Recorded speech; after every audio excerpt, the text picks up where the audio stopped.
Olá, tudo bem? No vídeo de hoje, simplesmente eu vou falar sobre um livro muito bom, um livro que vale a pena ser lido, principalmente quando você é estudante de letras, do curso de letras. Mas não só quando você é estudante do curso de letras. Você também pode ler este livro aqui, Lutar com Palavras, Coesão e Coerência, de Irandé Antunes.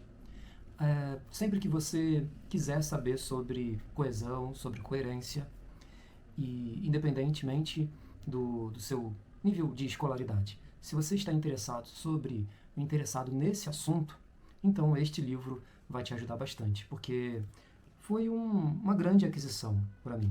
Então, o vídeo de hoje vai ser uma espécie de resenha em que eu vou explicar um pouco da minha observação sobre esse livro, as minhas impressões sobre esse livro e alguns trechos eu vou ler aqui também com vocês, tá bom?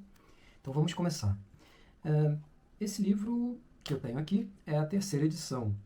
Eu o adquiri em setembro de 2007, na época em que eu estava fazendo o curso de especialização em língua portuguesa na UERJ, Universidade Estadual do Rio de Janeiro. E mais o quê? Bom, vimos aqui para o sumário e percebemos que tem 195 páginas de pura informação. É um livro relativamente pequeno, veja. E aqui a capa dessa edição. E fino também. Também é fino. E no sumário eu encontro 11 capítulos. Temos, antes do capítulo 1, nós temos o para começo de conversa. Depois vem o capítulo 1, que fala sobre o estudo da língua, em busca de mais qualidade, velhos rumos, o que é o processo de escrever, o texto, por quê, o que no texto. Depois vem o capítulo 2, intitulado A Coesão do Texto. E aí a autora explica o que é coesão, depois que funções tem a coesão do texto. Em seguida, o capítulo 3, como se faz a coesão, relações textuais responsáveis pela coesão. No capítulo 4, nós temos procedimentos e recursos da coesão. Procedimentos, recursos da coesão. No capítulo 5, os recursos da repetição. A paráfrase, o paralelismo, a repetição propriamente dita. No capítulo 6, nós temos recursos da substituição. A substituição gramatical, a substituição lexical e a retomada por elipse. No capítulo 7, temos a coesão pela associação semântica entre as palavras. No capítulo 8, nós temos a coesão pela conexão. No item 8.1, Irandé Antunes fala sobre a conexão. No item 8.2, ela fala sobre as relações semânticas sinalizadas pela conexão. No capítulo 9, nós temos a coesão, o léxico e a gramática. No capítulo 10, a coesão e a coerência. E no capítulo 11, nós temos que a luta não seja vã. Começa lá na página 187, esse último capítulo, o capítulo 11. Eu li em menos de 10 dias esse livro, em 2007, em setembro de 2007. Nessa época, eu falei uma coisa equivocada. Em setembro de 2007, eu estava no último período da faculdade de letras. Eu não estava na especialização da UERJ, não. Eu lembro agora que eu adquiri esse livro quando eu tive acesso ao edital do processo de seleção para o curso de especialização da UERJ. Bom, aqui eu tenho algumas anotações muito pertinentes da época em que eu li esse livro. E eu vou começar por elas. Temos a justificativa de se preferir o texto à análise de frases para ampliar nossa competência comunicativa, ali na página 32. E pelo fato de eu ter achado na época isso bem interessante, eu vou ler agora para vocês. Escrever é uma atividade tematicamente orientada, ou seja, em um texto há uma ideia central, um tópico, um tema global que se pretende desenvolver. Um ponto de chegada para o qual cada segmento vai se encaminhando, vai se orientando. Assim como acontece numa caminhada. Não importa se estamos dissertando, contando uma história, fazendo um relatório, uma carta ou a descrição de um aparelho. Não importa. Há sempre um ponto em vista. E perdê-lo significa romper com a unidade temática e comprometer a relevância comunicativa da interação. Esse aspecto justifica plenamente a legitimidade de se preferir o texto à frase para ampliar nossa competência comunicativa. Então, nesse trecho que eu acabei de ler, Irandé Antunes diz que para que você possa ampliar a sua competência comunicativa, você deve ter em mente o texto como uma unidade comunicativa e não frases isoladas. Essa é a crítica que Irandé Antunes acaba de fazer nesse trecho. Vejamos agora na página 37. Eu anotei aqui um perfeito parágrafo de deixar o texto dormir. Vejamos, na página 37. A escola favorece a aceitação de um grande equívoco, o de que escrever um texto se faz numa primeira e única versão. Eu concordo. Nós temos que dar valor ao rascunho. Nos exercícios de redação, normalmente, o tempo não chega para se refletir, para se levantar ou se testar hipóteses, para se encontrar a palavra certa, para se voltar e avaliar a pertinência das escolhas feitas. Tudo fica conforme apareceu na primeira escrita, sem mais nem menos, sem grandes exigências, de qualquer jeito. Tanto faz dizer isso ou aquilo, deste ou daquele jeito, sem tentativas para se dizer melhor, como se não houvesse regularidades, normas. Às vezes, imagino qual seria a reação dos alunos se tivessem acesso aos borrões de até grandes escritores. Quantos cortes, acréscimos, substituições, deslocamentos vão sendo feitos? Então, perceba que, nesse último trecho que eu acabei de ler, Irandé Antunes pontua a necessidade de um bom rascunho. E o que é caracterizado como um bom rascunho? Um bom rascunho, então, tem cortes, quando você decide, não vou mais colocar esta palavra ou esta frase nesse meu texto escrito. Então, eu corto. Acréscimos, o próprio nome já diz. Substituições. Então, quando eu quero trocar uma palavra por outra, porque eu acho mais adequada. Deslocamentos. Eu acho que esse parágrafo fica melhor aqui embaixo. Ou então que esta frase é melhor ser colocada aqui e não acolá. Então, são deslocamentos. Continuando. O texto final que aparece impresso não guarda as marcas desses reparos, mas eles aconteceram, para deixar o texto no ponto, segundo pede a situação. Então, olha, em Antunes 2003, admiti 3 grandes momentos para a atividade de escrever. O momento do planejamento, remoto e próximo, o da escrita propriamente dita e o da revisão. Consequentemente, construir um texto escrito. Primeiro, é uma atividade que começa antes da tarefa mecânica de grafar. Segundo, inclui essa tarefa de grafar, de pôr no papel. Terceiro, é uma atividade que ultrapassa o momento da primeira versão.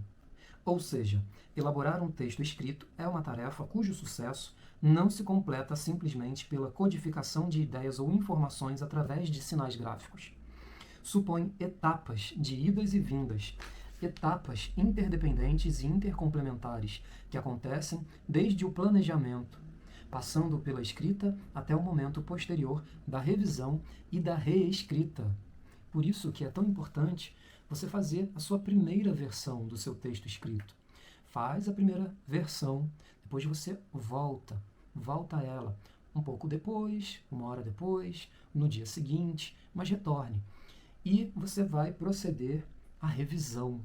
Nesse momento da revisão é quando você vai pensar em cortes, pensar em acréscimos, pensar em substituições e pensar em deslocamentos. E depois tem o momento da reescrita. Você vai passar a limpo aquela sua primeira versão. E caso você tenha tempo, você vai repetir esse processo. Em seguida, na página 40, eu anotei aqui o que é pretender ampliar a competência verbal de alguém, na página 40. Porque muito se fala, de ampliar a competência comunicativa, mas o que isso vem a ser? Vejamos. Pretender ampliar a competência verbal de alguém é pretender ampliar as suas possibilidades de criar e de receber textos. Em seguida, na página 46 desse livro, eu encontrei uma ótima primeira definição de coesão. Vejamos aqui na página 46. A esquisitice que é sentida pelos dois interlocutores decorre exatamente da constatação de que algo está funcionando fora dos padrões normais, fora do modelo de fala das pessoas. É que ninguém fala assim, trazendo aos pedaços, desarticulados, soltos, as coisas que se quer dizer. Tudo vem em cadeia, encadeado, umas partes ligadas às outras, de maneira que nada fica solto, e um segmento dá continuidade ao outro. O que é dito em um ponto se liga ao que foi dito no outro ponto, anteriormente e subsequentemente. Assim, cada segmento do texto, da palavra ao parágrafo, está preso a pelo menos um outro. Quase sempre, cada um está preso a muitos outros. E é por isso que se vai fazendo um fio, ou melhor, vão se fazendo fios ligados entre si, atados, com os quais o texto vai sendo tecido numa unidade possível de ser interpretada. Conclusão. O texto consequência, em que se reconhece um tipo qualquer de continuidade, de articulação, é que constitui a normalidade dos textos com que interagimos. Reconhecer, então, que um texto está coeso é reconhecer que suas partes, como disse, das palavras aos parágrafos, não estão soltas, fragmentadas, mas estão ligadas, unidas entre si. Daí que a função da coesão, já na página 48, é exatamente a de promover a continuidade do texto, a sequência interligada de suas partes, para que não se perca o fio de unidade que garante a sua interpretabilidade. Definindo a coesão, os autores Halliday e Hansen apelam para a metáfora do laço, no intuito de mostrar que, no texto, cada segmento precisa estar atado, preso, pelo menos a um outro, de sorte que não há pontas soltas ou pedaços que não se juntam a nenhum outro. Veja aqui na página 49, que interessante. Quando pretendemos que nossos textos sejam coesos, pretendemos que seja preservada sua continuidade, a sequência interligada de suas partes, para que se efetive a unidade do sentido e das intenções de nossa interação verbal, para que, afinal, possamos nos fazer entender com sucesso. Na página 51, Irandendro Antunes faz um quadro sobre a propriedade da coesão do texto, relações, procedimentos e recursos. Explicando esse quadro, nós temos que as relações textuais podem ser de reiteração, de associação e de conexão. Na reiteração, eu tenho dois procedimentos. O primeiro procedimento é o da repetição e o segundo procedimento é o da substituição. Na associação, nós temos um procedimento, que é a seleção lexical. E na terceira relação, que é a da conexão, nós temos o procedimento que é o 3.1, estabelecimento de relações sintático-semânticas entre termos, orações, períodos, parágrafos e blocos supraparagráficos. Aqui nos recursos, que é o campo 3, nós temos 3 recursos para a repetição: a paráfrase, o paralelismo e a repetição propriamente dita, de unidades do léxico ou de unidades da gramática. Na substituição, nós temos 3 recursos também: a substituição gramatical, que é retomada por pronomes ou por advérbios, a substituição lexical, que é retomada por sinônimos, hiperônimos, caracterizadores situacionais, e a elipse, que é a retomada por elipse. Na associação, dentro da seleção lexical, nós temos o recurso da seleção de palavras semanticamente próximas, por antônimos, por diferentes modos de relações de parte pelo todo.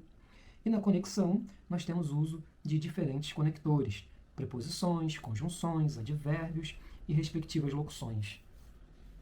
Em seguida, na página 53, eu encontro uma ótima clarificação de coesão. Cada vez que substituímos uma expressão por um pronome ou por um sinônimo, por exemplo, ou que repetimos uma palavra, estamos reiterando, estamos promovendo a continuidade do texto, sua sequência, sua coesão. Para se ter uma ideia mais palpável de como isso acontece, vejamos a reiteração que é promovida no trecho abaixo, por exemplo, apenas pela repetição das palavras células-tronco e tipo. Evidentemente, no trecho aconteceram outros tipos de relações. Vejamos. Há 3 tipos de células-tronco. As mais comuns são encontradas na medula óssea do ser humano em qualquer idade, mas seu poder de reprodução e especialização é baixo. Outro tipo são as células-tronco existentes no cordão umbilical, mais potentes que as da medula. Mas o tipo mais promissor são as células-tronco dos embriões humanos. E por fim, na página 166, nós temos um trecho sobre gramática internalizada. A gramática a que nos referimos aqui não tem aquele sentido negativo de apenas coibir, apenas proibir ou indicar que faltas cometemos e como corrigi-las. Assim, não ganha relevância simplesmente porque nos orienta na correção de erros. Tem isso sim um sentido positivo, enquanto representa um conjunto de possibilidades que regulam o funcionamento de uma língua para que ela se efetive socialmente. Não deixa de ter, é claro, uma função normativa, uma vez que regula, que normaliza os usos da língua.